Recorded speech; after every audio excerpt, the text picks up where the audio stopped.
Assalamualaikum warahmatullahi wabarakatuh. Ya, hari ini kita kuliah melalui media YouTube ya, untuk menyikapi eh, kejadian yang merebak belakangan ini tentang pandemi COVID-19. Nah, mudah-mudahan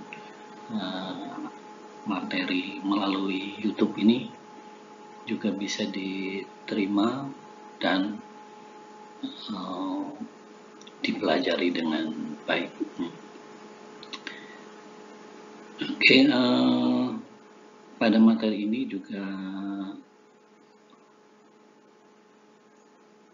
kita coba untuk siapkan media interaktifnya. Jadi silahkan nanti Anda masuk kepada deskripsi. Di deskripsi itu nanti ada informasi lebih lanjut ya, khususnya nanti ke Metimeter kalau nggak salah ya. Jadi nanti ada interaktif, kita masuk ke situ untuk mereview topik-topik kita yang akan kita pelajari hari ini. Nah, hari ini kita akan belajar tentang interaksi tumbuhan dengan air. Nah, bahwa pada pertemuan sebelumnya kita sudah belajar, kita sudah sedikit mengurai, mendiskusikan bahwa tumbuhan atau makhluk hidup pada umumnya, ya, termasuk di dalamnya tumbuhan itu hidup dengan berinteraksi dengan lingkungannya. Jadi mereka ada, mereka eksis itu karena faktor lingkungan. Dan faktor lingkungan ini seperti kita diskusikan minggu sebelumnya bisa membuat kehidupan suatu makhluk hidup, termasuk itu kehidupan tumbuhan ya, itu berada pada kondisi optimum maupun pesimum, atau yang kemarin kita istilahkan dengan hidup segan mati tak mau, apabila kondisi lingkungan itu terus menuju keadaan ekstrim bagi tumbuhan itu sendiri. Tapi kalau kuliah kita ini bukan hidup segan mati tak mau ya. Kuliah ini karena situasi yang terjadi saat ini dan mengikuti himbauan dari pemerintah serta institusi kita. Nah, jadi pada pertemuan ini kita akan mempelajari interaksi tumbuhan dengan air. Salah satu bagiannya itu adalah adaptasi tumbuhan terhadap kondisi hipoksia dan anoksia. Apa itu kondisi hipoksia dan anoksia? Mari kita pelajari lebih lanjut. Nah, dalam pertemuan ini diharapkan nantinya pertama mahasiswa mampu memahami peranan air bagi tumbuhan, kemudian mampu menjabarkan ketersediaan air di dalam tanah bagi tumbuhan ya. Jadi air di dalam tanah itu tidak selalu berada pada keadaan atau kondisi tersedia. Nah, mudah-mudahan nanti bisa kita pelajari lebih lanjut. Kemudian cekaman yang disebabkan oleh air. Nah, jadi air ini juga bisa menyebabkan kondisi cekaman. Ya. Bukan hanya kuburan saja yang mencekam ya, atau gedung-gedung tua saja yang mencekam. Ternyata air juga bisa memberi keadaan cekaman. Dan dalam kasus kita atau dalam pembelajaran kita terkait dengan cekaman terhadap tumbuhan diakibatkan oleh air. Kemudian mahasiswa juga diharapkan mampu menjabarkan seperti apa kondisi hipoksia dan anoksia bagi tumbuhan. Kemudian apa dampaknya apabila terjadi keadaan hipoksia dan anoksia. Dan juga dalam pembelajaran ini, khususnya berkaitan dengan ekologi, itu kita akan mengkaji bagaimana tumbuhan beradaptasi terhadap kondisi hipoksia dan anoksia.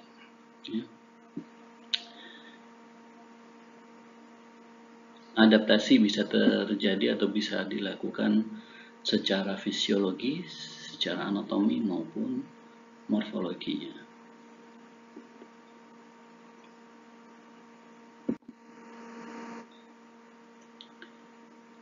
Ini agak panas ya, jadi sambil menyeka keringat. Baik, yang pertama dalam kajian ini, kenapa kita membahas tentang air? Apakah tumbuhan berinteraksi dengan air? Apa peranan air bagi tumbuhan? Nah, tentunya kalau kita mempertanyakan apakah tumbuhan itu berinteraksi dengan air, nah tentu iya. Hampir semua makhluk hidup itu berinteraksi dengan air. Jadi kalau air itu tidak ada, maka kehidupan itu menjadi sangat mustahil untuk berlangsung.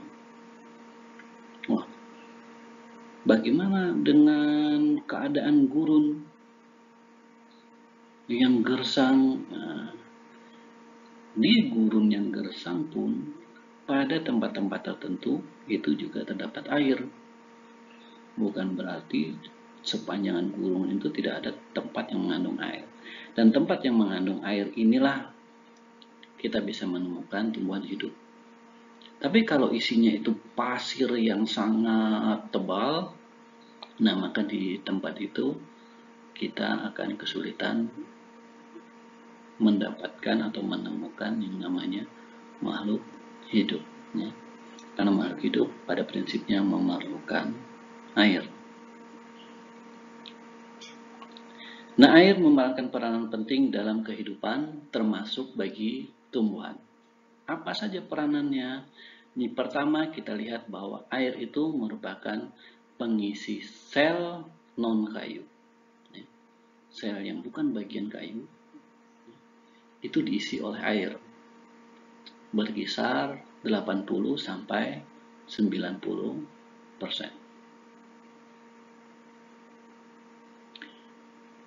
Kemudian air merupakan media bagi berbagai reaksi biokimia. Reaksi biokimia berlangsung pada media air. Ya kalau kita ilustrasikan itu, ya mungkin kalau kita mengolah atau membuat teh, tidak ada airnya bagaimana? Maka teh itu tidak bisa larut. Kalau dilarutkan dengan banyu gula yang sangat pekat, bagaimana? Maka juga akan sulit larut karena airnya sedikit. Ya. Nah, jadi air ini merupakan media bagi berbagai reaksi biokimia. Nah, bagaimana itu bisa terjadi? Nah, tentunya nanti kita kembali kepada sifat kimia dari air. Ya, mungkin kita semua sudah belajar bagaimana sifat kimia air di mata kuliah biokimia. Kemudian yang ketiga, apa peranan air bagi tumbuhan? Air itu memberikan tekanan turgor yang penting bagi proses fisiologis. Jadi dia memberikan tekanan yang disebut dengan tekanan turgor yang penting bagi proses fisiologis seperti pembesaran sel, pertukaran gas di daun, transport di flume, dan berbagai transport melintasi membran. Nah, ini juga dimediasi oleh air. Kemudian, air juga merupakan media pelarut dan penghantar bahan mineral serta hasil fotosintesis. Sebagai pelarut dan menghantar bahan mineral sebagai hasil fotosintesis. Karena di sel tidak ada ember, tidak ada orang yang mengangkut, gitu ya. Nah, tetapi semua hasil fotosintesis itu terlarut dan dibawa oleh air. Kemudian air juga berperan sebagai bahan baku ya, di dalam proses fotosintesis. Jika Anda ingat tentang reaksi terang di dalam fotosintesis, bahwa di dalam reaksi terang itu terjadi namanya donor elektron. Nah, dari mana asalnya donor elektron tersebut? Nah, donor elektron tersebut dihasilkan dari pemecahan air atau molekul H2O menjadi H dan O2. Pemecahan ini akan melepaskan elektron yang ditangkap ke pusat reaksi. Ya. Pusat reaksi di dalam kloroplas. Nah, kemudian ya tentang fotosintesis mungkin Anda bisa flashback lagi di materi fisiologi tumbuhan. Nah, kemudian menjaga suhu tumbuhan. Air menjaga suhu tumbuhan. Seperti halnya kalau kita kena demam. Kalau kita kena demam, kita pergi ke dokter, dokter akan menyarankan perbanyaklah minum. Ya. Jadi banyakin minum kalau orang yang kena demam sakit ya. Kalau demam dangdut tidak masuk. Demam dangdut diberi banyu, tetap aja ingat demam. Ya. Lain obatnya itu. Tapi kalau demam sakit panas yang melebihi keadaan normal, nah itu biasanya kita disarankan untuk perbanyak minum. Karena apa? Karena untuk menjaga suhu tubuh, di mana suhu tinggi tadi akan menyebabkan kita lebih banyak kehilangan air dan memasukkan lebih banyak air, maka diharapkan kita tidak mengalami dehidrasi dan menjaga suhu tadi yang tinggi bisa bisa tertahan dengan dimasukkannya sumber air yang baru. Kemudian yang terakhir, fungsinya adalah memberikan kekuatan bagi struktur dan penyokong tubuh tumbuhan, khususnya herba dan jaringan muda yang tidak berkayu. Kenapa itu bisa bentuknya seperti itu? Kalau katakanlah dia bentuknya tegak, kenapa bisa tegak? Karena ada banyunya. Coba kalau kekurangan banyu tumbuhan itu, kalau kekurangan air tumbuhan itu, inya akan layu, lunglai atau letoy. Ya.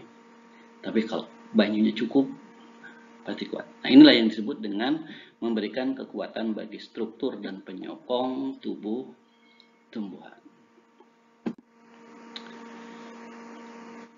Nah, ini kita lihat bagaimana tumbuhan tersebut sangat bergantung dengan air. Tumbuhan banyak mengandung air. Kita lihat semangka. Kalau kita lihat semangka itu, semangka sebagian besar buahnya itu berisi air.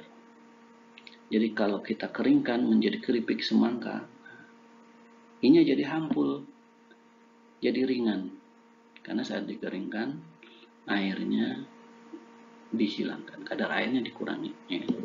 Kadar airnya dikurangi sehingga kadar airnya sangat sedikit. Jadi kalau semangka itu mengandung sekitar 92% air. Kemudian, nah tumbuhan pada umumnya kita lihat pada ini, pada apa? Pada gambar yang sebelah sini. Nah, ini tumbuhan bisa berdiri tegak. Nah, karena apa? Karena adanya air. Air memberikan kekuatan bagi penyokong tubuh tumbuhan. Kalau ini kekurangan air, nah layuan, ya. Nah, jadi bisa layu dan lunglai. Nah, ini beberapa gambar atau ilustrasi tentang fungsi dari air. Oke. Nah, sebelum kita lanjut, silahkan masuk ke Metrimeter, ya. Di situ kita ada review untuk melihat paparan kita yang pertama lagi. Ya. Kita berikan waktu sekitar 5 menit untuk dapat mengisi Metrimeter. Silakan.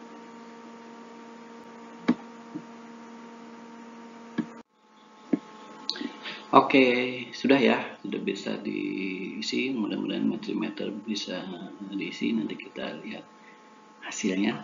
Ke depan kita akan umumkan hasil tersebut, ya, untuk evaluasi bagi kita semua. Baik, selanjutnya ketersediaan air di dalam tanah. Jadi tumbuhan sebagai makhluk hidup yang hidupnya tertambat di dalam tanah sebagian besar, ya, karena ada beberapa yang tidak juga tertambat di dalam tanah. Nah, maka kita harus mengerti bagaimana keadaan air di dalam tanah. Nah, ketersediaan air di dalam tanah tergantung pada jumlah air dalam tanah tersebut serta berhubungan dengan potensial airnya. Apa itu potensial air? Yaitu adalah keadaan air di dalam tanah itu sendiri, di tumbuhan maupun di atmosfernya. Kita tidak mengkaji terlalu jauh ke arah sana, ya. Mungkin di fisiologi bisa ditinjau kembali tentang potensial air tanah. Tanah juga banyak macamnya, ada tanah liat, kemudian ada tanah berpasir dan sebagainya, ya. Nah, tapi pada tanah liat dan tanah organik yang memiliki partikel dan pori kecil, ini memiliki tekanan negatif. Kenapa seperti itu? Nah, karena pada tanah seperti ini, air terikat sangat kuat di tanah. Jadi tekanannya negatif, sulit untuk diserap oleh tumbuhan. Dengan pori tanah yang lebih dari 30 mikrometer, lemah dalam mengikat tanah. Pori yang lebih kecil dari 0,2 mikrometer kuat dalam mengikat tanah. Nah, pori yang baik itu berkisar antara 0,2 sampai 30 mikrometer.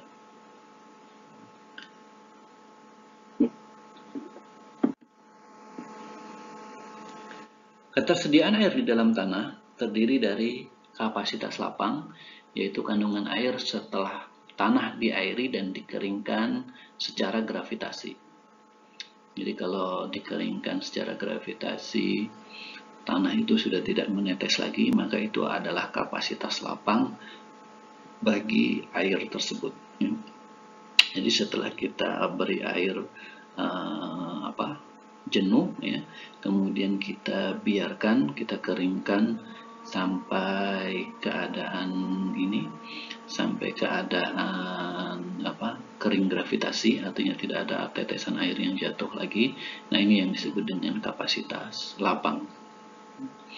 Nah, kemudian ada titik layu permanen, yaitu potensi air terendah di mana tumbuhan tidak dapat mengambil air dari tanah. Tumbuhan tidak dapat mengambil air dari tanah. Nah, ini kira-kira kandungan air di dalam tanahnya itu sedikit. Nah, bukan di dalam tanah, tapi di daerah perakaran dari tumbuhan itu sedikit, sehingga sulit sekali tumbuhan itu menyerap air. Nah, ini yang disebut dengan titik layu permanen. Nah, kemudian ada keadaan yang disebut dengan air tersedia, di mana keadaan air di antara kapasitas lapang dan titik layu permanen. Jadi ada kapasitas lapang dan ada titik layu permanen. Di antara itu adalah air tersedia. Jadi ada batas kapasitas lapang, ada batas bawahnya titik layu permanen. Yang di antara ini dinamakan dengan air tersedia. Ini air yang membuat tumbuhan itu bisa memanfaatkan air tersebut secara optimum ya. Bisa memanfaatkan air itu dengan baik, air di dalam tanah dalam hal ini itu dengan baik.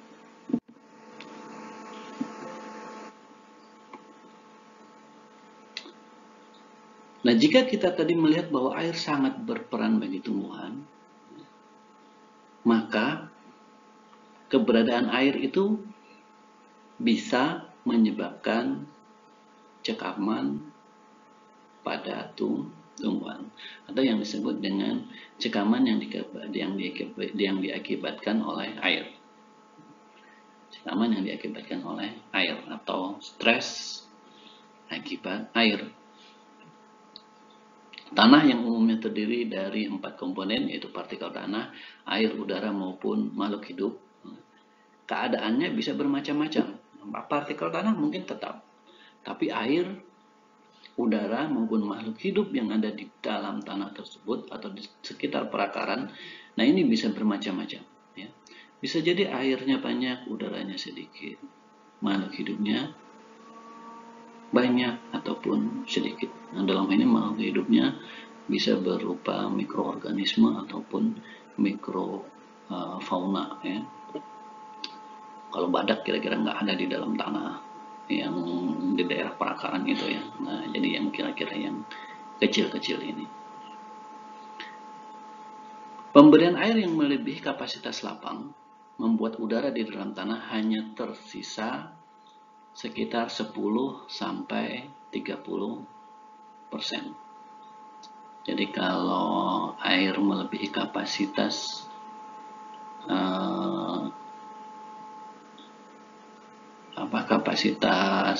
lapang tanah, ini akan membuat udara di dalam tanah hanya tersisa 10-30%. Ya. Loh, bukankah tadi tumbuhan perlu air? Apakah kalau kita berikan berlebihan, ini akan baik? Nah, ternyata hal ini tidak memberikan dampak yang baik. Ya.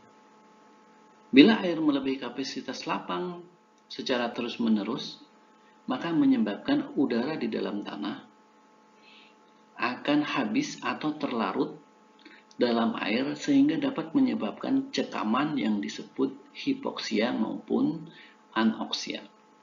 Kondisi hipoksia yaitu kondisi di mana oksigen itu berada dalam keadaan minim, berada pada kadar yang minim. Sedangkan anoksia yaitu keadaan di mana oksigen itu sudah habis.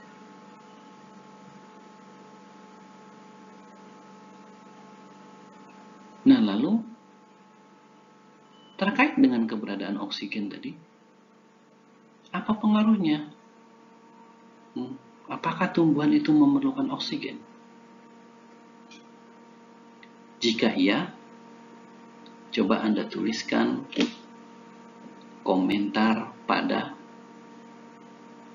kolom komentar ya. Tuliskan jawaban Anda pada kolom komentar.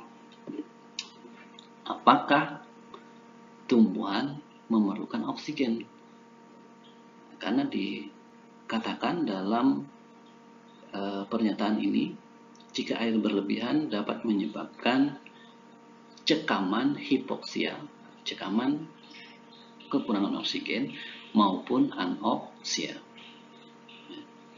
Oh, jadi kalau berlebih, artinya kalau berlebih, tumbuhan itu akan mengalami cekaman atau stres. Lalu apa perannya? Apa peran oksigen tadi bagi tumbuhan? Nah, silakan Anda tulis di kolom komentar. Kemudian, kalau melebihi tadi bikin stres. Kalau kurang bagaimana? Nah, kalau kurang tentu saja juga bikin stres. Karena apa? Karena tadi kita bahas di awal-awal pertemuan kita bahwa air itu memiliki peranan yang besar bagi tumbuhan. Sehingga kalau air berkurang, peranan tersebut tidak berfungsi dengan baik. Maka tanah akan lebih banyak terisi oleh udara, sehingga kebutuhan air tidak tercukupi, dan hal ini juga akan menimbulkan cekaman yang disebut dengan cekaman kekeringan. Jadi kalau lebihan menyebabkan cekaman hipoksia maupun anoksia. Kelebihan air menyebabkan kekurangan oksigen. Kekurangan air menyebabkan cekaman kekeringan.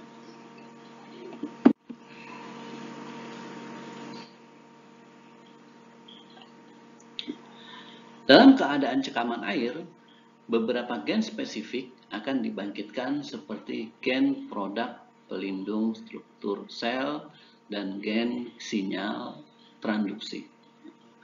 Jadi gen-gen tertentu di dalam sel tumbuhan ini akan aktif pada keadaan cekaman air.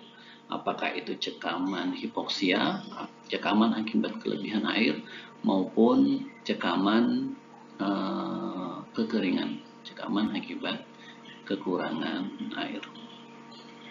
Protein pelindung antara lain protein kanal air atau aquaporin, kemudian enzim yang diperlukan dalam berbagai larutan, protein pelindung makromolekul dan membran, protein sebagai pengganti protein, apa ini ya? Protein sebagai pengganti protein, protease, maaf saya, protease sebagai pengganti protein, kemudian enzim detoksifikasi, katalase dan superoksidasi. Enzim detoksifikasi yaitu berupa katalase maupun superoksida dismutase. Nah, semuanya ini bisa diaktifkan ya, saat tadi mengalami cekaman akibat kelebihan ataupun kekurangan air. Sebelum kita lanjutkan,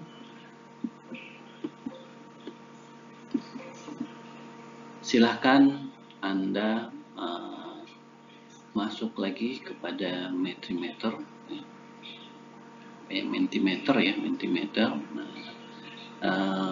Kita lakukan review interaktif di situ ya, untuk melihat sejauh mana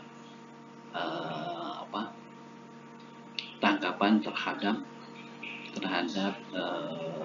paparan hari ini ya, sampai saat ini. Nah, tapi jangan buka ini ya, jangan buka di slide-slide sebelumnya ya. Kita usahakan dari dari hasil tangkapan video Anda. Oke, silakan. Kondisi hipoksia dan anoksia yaitu defisiensi oksigen. Nah, tadi sudah kita berikan pertanyaan, apakah oksigen diperlukan oleh tumbuhan? Nah, mari kita bahas. Oksigen di dalam tanah dikonsumsi oleh berbagai makhluk hidup seperti mikroorganisme dan juga tumbuhan. Ternyata pakai ya.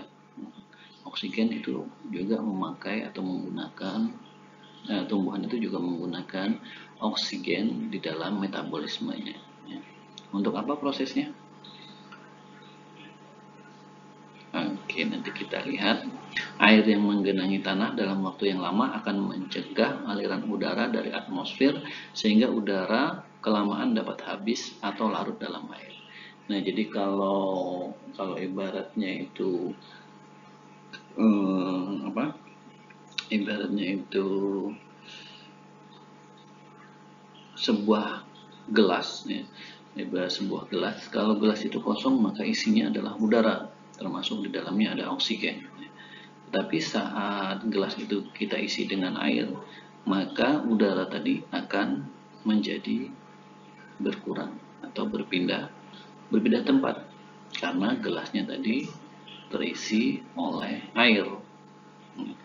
Dan pada kasus lingkungan yang terisi oleh air yang berlebih ini, ya, di mana tidak ada pori-pori yang tersisa, maka air ini dapat menghambat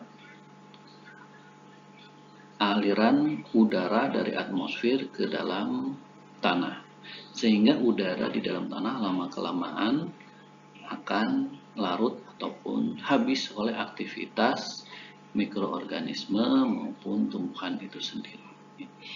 Nah, karena air yang di dalam tanah tadi terus terpakai, nah maka ini akan menyebabkan atau menjadikan oksigen sebagai faktor pembatas bagi pertumbuhan tanaman. Karena ketidaktersediaan oksigen, sehingga tumbuhan ini akan terganggu pertumbuhan dan perkembangannya oleh keberadaan air ini, ya, karena oksigennya menjadi minim.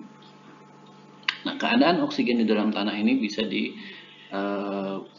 bedakan menjadi atau dikategorikan menjadi 3 keadaan, yaitu normoksia, di mana konsentrasi oksigen itu tidak menghambat reaksi biokimia.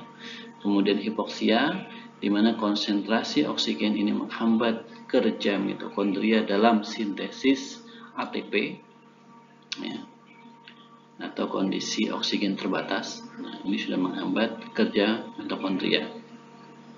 Sudah dapat ya proses proses metabolismenya disebut apa ya, berlangsung di mitokondria. Nah, memerlukan oksigen. Jadi tumbuhan itu bukan hanya berfotosintesis ya, ada lagi metabolisme yang lain ya, yang memerlukan oksigen ya. Kemudian ada anoksia, yaitu keadaan tanpa oksigen. Jadi kalau hipoksia saja itu sudah menghambat, bagaimana kalau anoksia? Nah, maka kalau anoksia ini sudah mengganggu, ya, karena metabolismenya sudah tidak bisa berlangsung. Hipoksia dan anoksia menyebabkan potensial redoks negatif di dalam tanah akibat aktivitas mikroba. Senyawa bersifat toksik hasil aktivitas mikroba juga akan terakumulasi, kemudian tumbuhan mengalami cekaman. Lalu apakah dampak kondisi hipoksia dan anoksia? Nah, dampak dari kondisi hipoksia dan anoksia bisa kita lihat di sini, penghambatan respirasi aerob. Oke, baru di sini muncul ya. proses metabolismenya, yaitu respirasi. Pengamatan respirasi aerob di akar. Pada kondisi ini, sintesis protein dan RNA ini ditekan. Sintesis protein dan RNA ditekan, namun mRNA khas dari polipeptida dan polipeptida anaerobik diinduksi, diantaranya alkohol dehidrogenase. Kemudian memicu proses fermentasi untuk produksi ATP, misal pada perkecambahan biji dalam air dan rizoma dalam air. Fermentasi menghasilkan etanol dan laktat. Nah, justru prosesnya akan masuk ke dalam proses fermentasi. Jadi metabolisme yang tidak biasa dilakukan oleh tumbuhan, yaitu fermentasi di mana menghasilkan etanol dan laktat akibat kondisi hipoksia dan anoksia. Laktat berlebih akan ditumpuk di sitosol. Nah, ini sebelumnya mohon maaf, ini sepertinya ada tipe ya, kesalahan pengetikan, beberapa kesalahan pengetikan dari tadi saya perhatikan ya, mungkin tidak terkoreksi lagi, jadi mungkin nanti bisa dikoreksi kembali ini.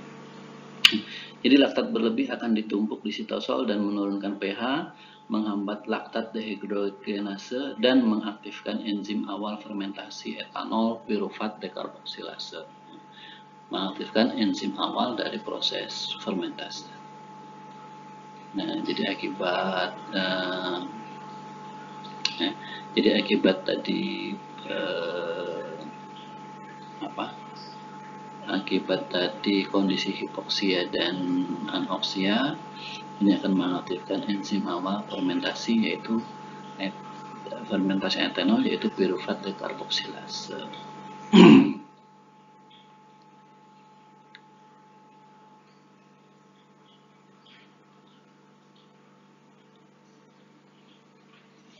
Bila laktat terus diakumulasi, pengasaman sitosol dapat membuat kematian sel, khususnya sel di bagian akar tadi ya. Ini akan menyebabkan kematian sel. Kemudian pirufat karboksilase membentuk asetaldehid sebagai substrat alkohol dehidrogenase untuk menghasilkan etanol. Bila asetaldehid terakumulasi, dapat merusak tumbuhan melalui pembentukan jenis oksigen reaktif atau reaksi reaktif oksigen spesies, dan hasil akhirnya perakaran itu akan membusuk. Nah, ini mungkin yang biasa kita lihat hasil akhirnya itu kalau kebanjiran ya, daerah perakarannya yang akan membusuk. Nah, melalui berbagai proses fisiologis. Nah, kemudian bagian terakhir, bagaimana tumbuhan beradaptasi pada kondisi cekaman kekeringan. Nah, kita lihat bahwa banyak sekali tumbuhan bisa beradaptasi pada kondisi cekaman hipoksia ya. Nah, misalnya ada tumbuhan yang, kenapa bisa ada tumbuhan yang hidup di air ya. Nah, adaptasi tumbuhan, kita pahami dulu apa itu adaptasi tumbuhan ya. Nah, berdasarkan kebutuhan air dan keadaan tanahnya, tumbuhan dapat digolongkan menjadi 3, yaitu hidrofita, tumbuhan yang tumbuh di perairan atau lahan basah; xerophyta, yaitu tumbuhan yang mampu beradaptasi pada kondisi minim air tersedia; dan xerophyta, mesofita, yaitu tumbuhan yang tumbuh pada kondisi air sedang. Hidrofita, xerophyta maupun mesofita. Oke, adaptasi tumbuhan yang xerophyta yang hidup pada kondisi kering, ada oxylophyta, tumbuh pada tanah masam. Jadi tanah masam tidak selalu kering ya, bisa basah, tetapi karena airnya itu tidak tersedia bagi tumbuhan ya, karena tingginya asam tadi.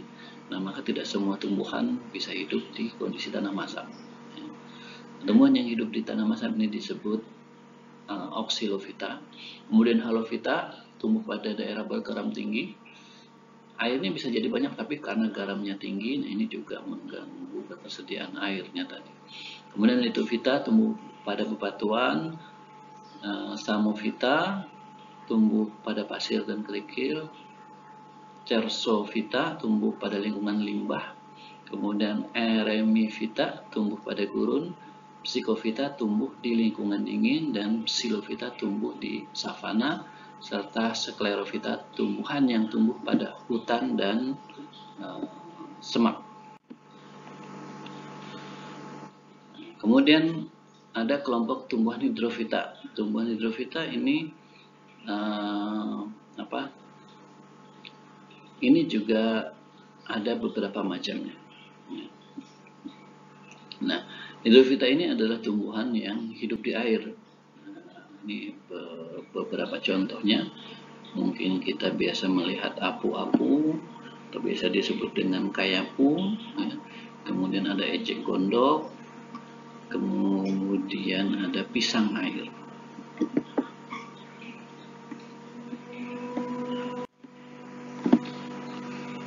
Adaptasi hidrofita. Nah, hidrofita ini tadi ada macamnya, kita sempat singgung sebelumnya bahwa hidrofita ini punya beberapa kelompok. Ya. Ada yang pertama hidrofita hidup di dalam air, ada yang kedua hidrofita mengapung di perairan. Ya. Dan yang terakhir adalah hidrofita yang amfibi. Ya. Bisa tidak benar-benar di dalam air, tapi juga tidak benar-benar di darat. Nah, ini yang disebut dengan amfibi. Misalnya ini padi-padian. Nah, beberapa hidrofita dapat tumbuh di bawah permukaan air. Hidrofita dalam air tidak kontak langsung dengan udara. Dalam air terdiri dari dua tipe, yaitu hidrofita yang tertambat. Misalnya Vallisneria, Hydrilla, dan Potamogeton. Nah, ini yang tertambat. Dia perakarannya ada di dasar perairan. Ya.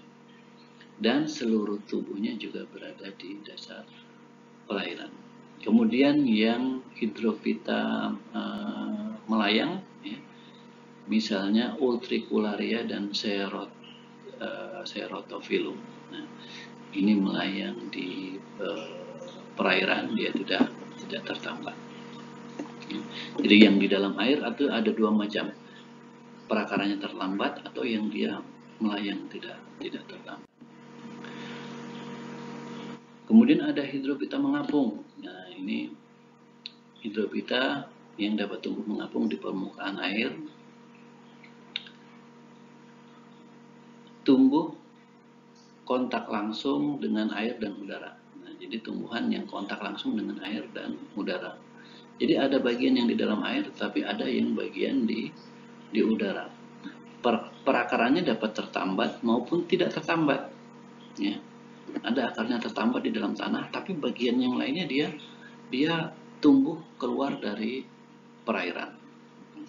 Nah, ada dua tipe dari hidrofita yang mengapung. Yang pertama, perakarannya yang tidak tertambat, misalnya Wolffia microscopica. Ini ya, Wolffia microscopica. Kemudian yang kedua itu adalah yang mengapung dengan perakaran tertambat di perairan. Misalnya Nymphea, kemudian Nelubium, Victoria regia, ya, atau kelompok Lotus, ya, bunga teratai itu. Ya.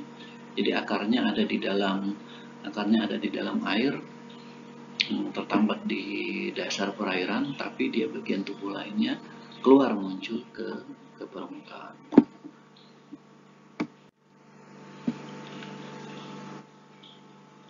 Kemudian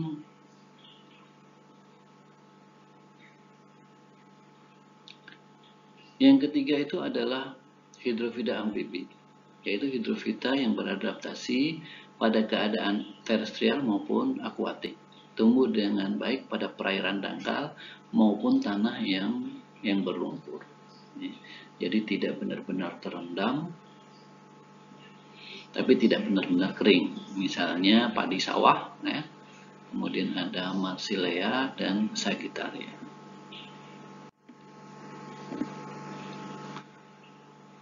Macam-macam adaptasi hidrofita. Nah, kenapa tadi hidrofita tadi bisa hidup di dalam air? Bukankah tadi bukankah tadi dikatakan bahwa kondisi hipoksia dan anoksia itu dapat menyebabkan cekaman pada tumbuhan. Tapi kenapa beberapa tumbuhan bisa hidup bertahan di dalam air?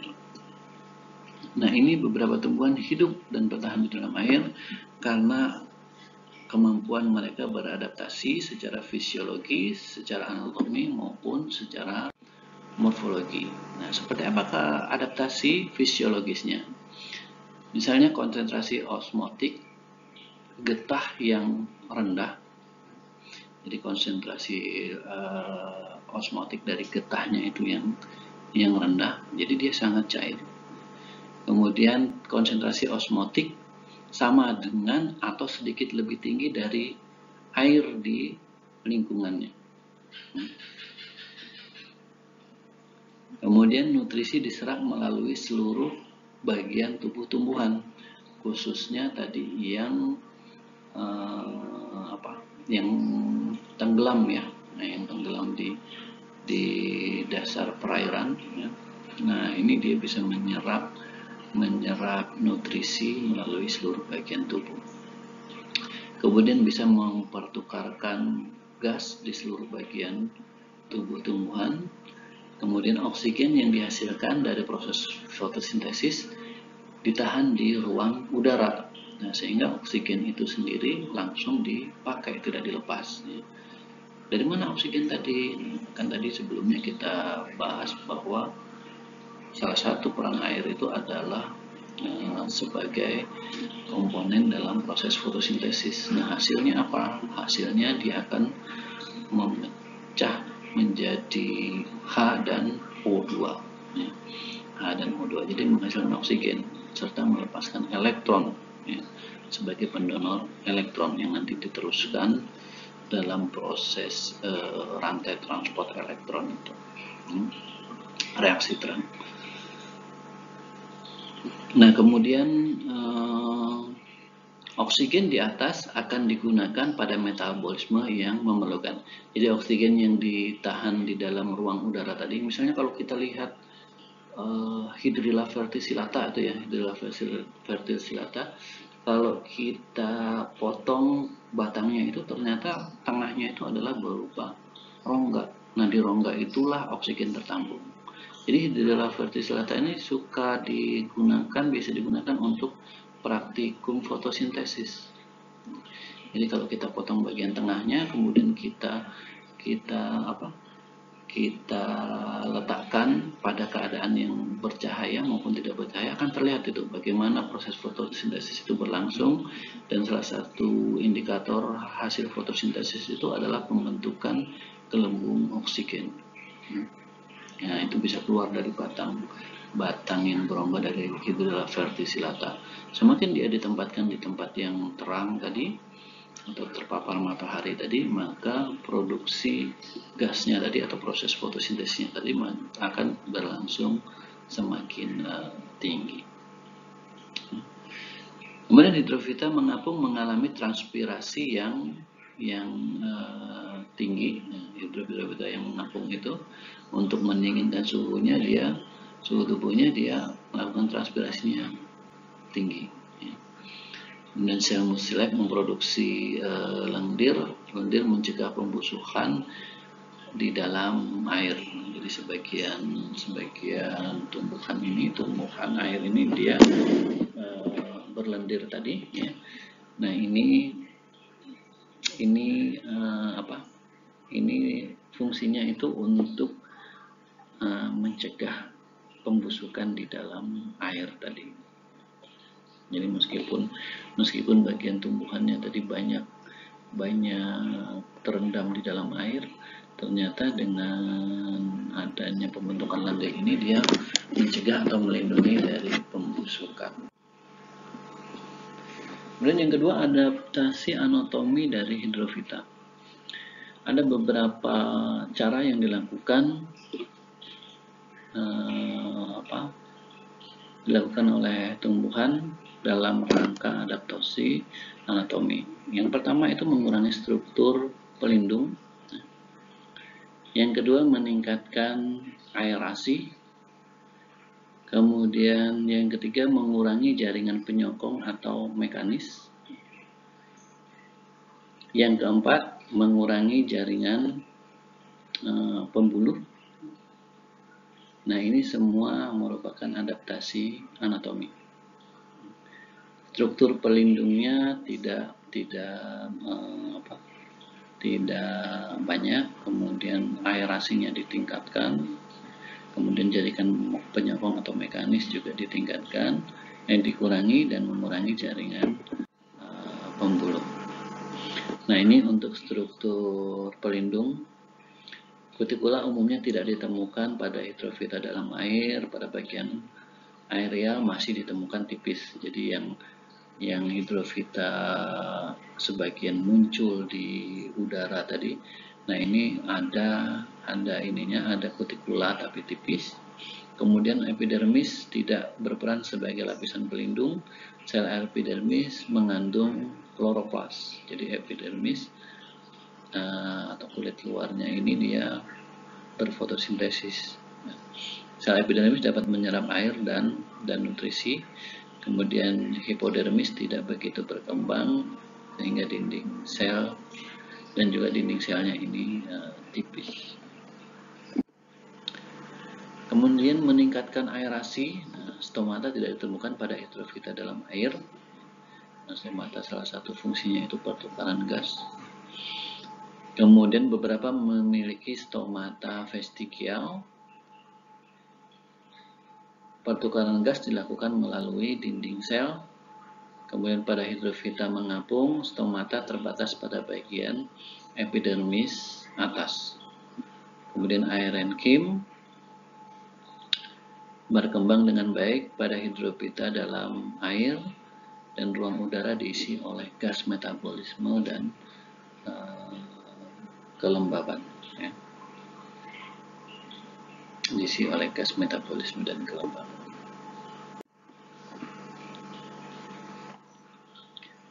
Kemudian adaptasi anatomi yang ketiga yaitu mengurangi jaringan penyokong atau mekanis. Jaringan mekanis tidak ada atau sedikit. Nah, jadi sel aerenkim, sel sklerenkim dinding tipis tidak ada. Kemudian fungsi utama akar adalah menambatkan tubuh ke tanah. Jadi bukan menyerap. Ya. Bukan menyerap. Kemudian pada nymphaea sel berlignin khas berbentuk bintang atau disebut sebagai asteroskleroid ditemukan yang berfungsi sebagai penyokong mekanisnya.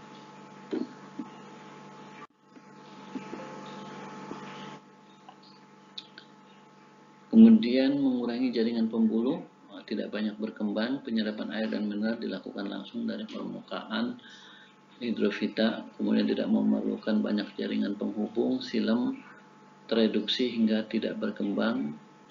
Umumnya silem digantikan beberapa trakeid, phloem beberapa masih berkembang namun ada juga yang sedikit berkembang, umumnya terkumpul mengarah ke tengah dan pertumbuhan sekunder tidak ada.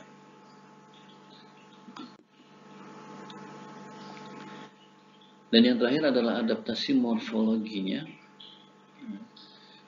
Ini bisa terjadi di akar, batang, daun, kemudian polinasi dan penyebaran maupun reproduksinya. Di akar seperti apa adaptasi morfologinya? Nah, misalnya akar kebanyakan tidak berkembang, tereduksi atau bahkan tidak ada gitu ya. Kemudian ada akar yang tidak banyak berfungsi dalam menyerap nutrisi karena tadi sebelumnya kita singgung mereka mengurangi fungsi jaringan transportnya, nah, sehingga akar sendiri pun bukan berfungsi untuk penyerapan air karena air bisa diserap dari seluruh bagian tubuh. Kemudian tudung akar umumnya hilang. Pohon hidrofita beberapa memiliki pneumatopora maupun akar lutut. Nah, jadi kalau kita melihat misalnya pada rambai ya, rambai itu kalau Anda perhatikan rambai, ada satu pohon rambai, kemudian di sekelilingnya itu seperti ada tombak, seperti ada tombak. Nah, inilah yang disebut dengan pneumatopora atau akar nafas. Kemudian pada tumbuh-tumbuhan bakau ini biasa kita melihat akar-akar yang keluar dari perairan di tepi pantai itu ya, yang berbentuk seperti lutut. Nah, ini yang disebut dengan akar lutut. Nah, fungsinya juga sama, ini membantu suplai oksigen supaya dia bisa memenuhi kebutuhan oksigennya tadi. Kemudian pada Jusia rapen terdapat dua tipe akar, yaitu ada akar normal dan ada akar mengapung atau geotrofi negatif dan berongga. Pergerakan akibat pengaruh ini ya, tarikan gravitasi. Nah, ini juga berkurang dan akarnya tadi berongga. Nah, ini adalah Jusia rapen atau tapak darah air. Akarnya mengapung karena tadi juga berongga. Ini menjaga tumbuhan tetap mengapung. Kemudian ada adaptasi morfologi pada batang.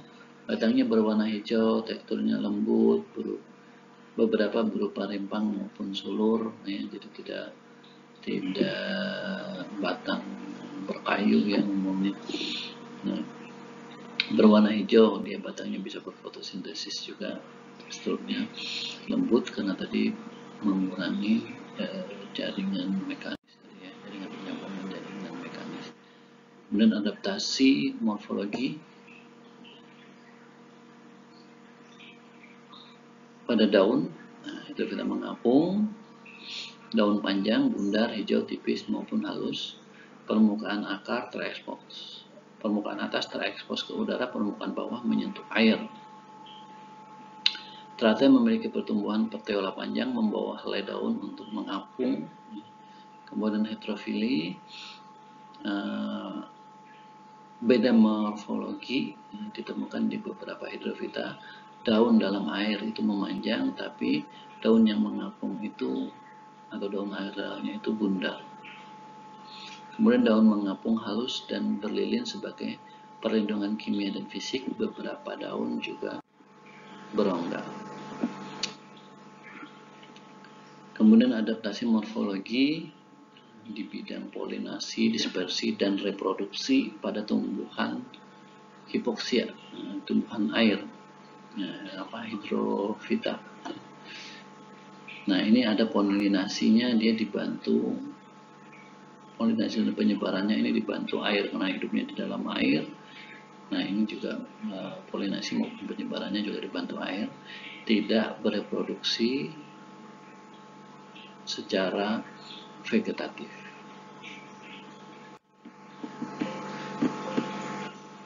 Nah, demikian yang bisa disampaikan. Selanjutnya mungkin Anda bisa mengakses Mentimeter yang ada di laman di bagian deskripsi. Jadi deskripsi nanti kita insyaallah bisa ditemukan link untuk mereview perkuliahan ini ya. Terima kasih. Assalamualaikum warahmatullahi wabarakatuh.